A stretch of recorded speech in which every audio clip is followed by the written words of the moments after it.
6s2 वैसे ही आ गया। 4f14 भी हमारा जो है वो कंप्लीट हो चुका है। इसके बाद हमारा जो है वो इलेक्ट्रॉन डी शेल के अंदर एंटर होना शुरू हो जाएगा। यानी कि ये थोड़ी सी एक्सेप्शन क्या है, जब बेरियम तक हम पहुँचे तो हमारा 6s2 कंप्लीट हो चुका था। फिर उसके बाद इलेक्ट्रॉन जो पहले लेंथेनम क्या आया अंदर आया, वो आया 5d सब शेल के अंदर, और इसकी कन्फिग्रेशन आएगी 5d1 6s2 एंड 4f0।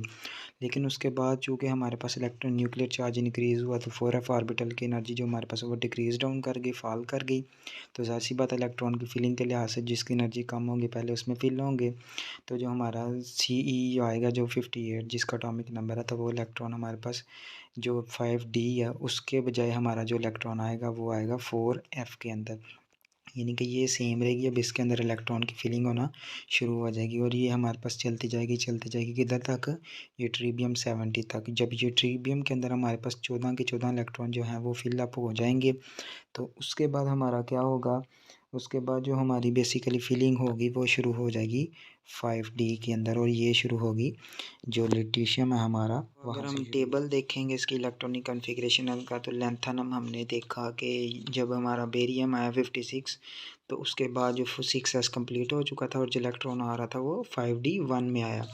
जबकि उसके बाद सीरियम जो हमारा आया, तो सीरियम का एटॉमिक नंबर 58 था। तो उसके अंदर हमारा क्या हुआ, जब ज़ीनॉन की इलेक्ट्रॉनिक कन्फिग्रेशन आई तो उसके बाद जो इलेक्ट्रॉन था वो 5d के बजाय 4f के अंदर जाना शुरू हो गया। सो बेसिकली जब हमारा ये प्रेसियोडाइमियम जो हमारे पास आएगा, तो उसके अंदर इलेक्ट्रॉन डी के बजाय जो डी वाला इलेक्ट्रॉन था वो भी एफ़ के अंदर चला जाएगा और 4f3 हो जाएगा, और ये इस तरह फिलिंग हमारी चलती जाएगी। फिर जब 64 पे आएगा हमारा, तो 64 के अंदर फिर डी के अंदर 64 जो हमारे पास गैडोलिनियम हमारा आ रहा है, फिर 64 उसके अंदर हमारे पास जो इलेक्ट्रॉन है वो डी के अंदर आएगा।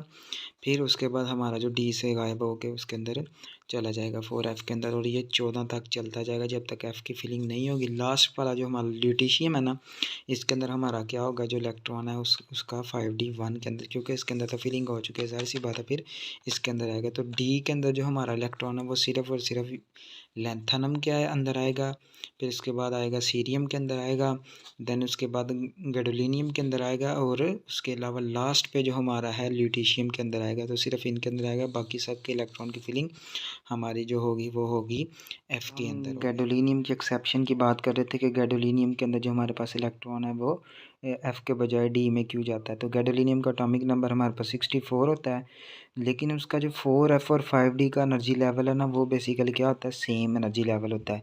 और ये हमारे पास 4f जो हमारे पास है वो हाफ फिल होगा, उसके अंदर 7 इलेक्ट्रॉन आएंगे। तो जब हमारे पास ये हाफ फिल है, तो ये हमारा 4f और 5d इन दोनों का एनर्जी लेवल होगा सेम। अब हम देखेंगे कि इलेक्ट्रॉन इसमें जाए या इसमें जाए, तो इसमें हमारे पास f के अंदर इलेक्ट्रॉन आ सकते हैं मैक्सिमम 14, और पहले इसके अंदर कितने हैं, 7 है। इसका मतलब ये हाफ फिल है, और हाफ फिल ये हमारे पास तो अपनी ये स्टेबल होगा ज़्यादातर, तो ये अपनी इलेक्ट्रॉनिक कॉन्फ़िगरेशन को रिटेन करेगा।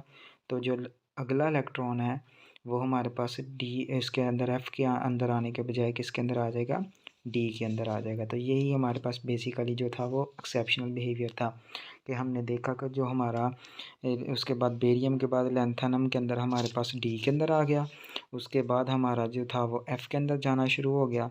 जबकि हम गैडोलिनियम पर पहुँचे तो उसके ऊपर क्या हो गया हमारा, गैडोलिनियम के अंदर डी के अंदर चला गया दोबारा, और ये ट्रिबियम तक जब हम पहुँचे 70 तक तो एफ पूरा हो चुका था। फिर उसके बाद ये ट्रिबियम के बाद जब हम पहुँचे ल्यूटीशियम के अंदर, तो उसके अंदर डी के अंदर इलेक्ट्रॉन आना शुरू हो गया। तो यही हमारा क्या था, इलेक्ट्रॉनिक कन्फिग्रेशन का थोड़ा सा एक्सेप्शनल बिहेवियर था, जिसको हमने डिटेल से डिस्कस कर लिया। जो हमारी ऑक्सीडेशन स्टेट की बात की जाएगी, लेंथेनम जो हमारे पास लेंथेनाइड सीरीज़ चल रही है, तो उसका जो कॉमन ऑक्सीडेशन स्टेट होता है वो आमतौर पे होता है +3, जबकि कुछ हमारे पास ऐसे एलिमेंट्स मौजूद हैं जो +2 और +4 भी दिखाते हैं। लेकिन ये जो दो ऑक्सीडेशन स्टेट्स होती हैं कम स्टेबल होती हैं एज़ कम्पेयर टू +3 के। अगर कोई एलिमेंट हमारे पास +3 ऑक्सीडेशन स्टेट दिखाएगा तो वो ज़्यादा स्टेबल ऑक्सीडेशन स्टेट होगी।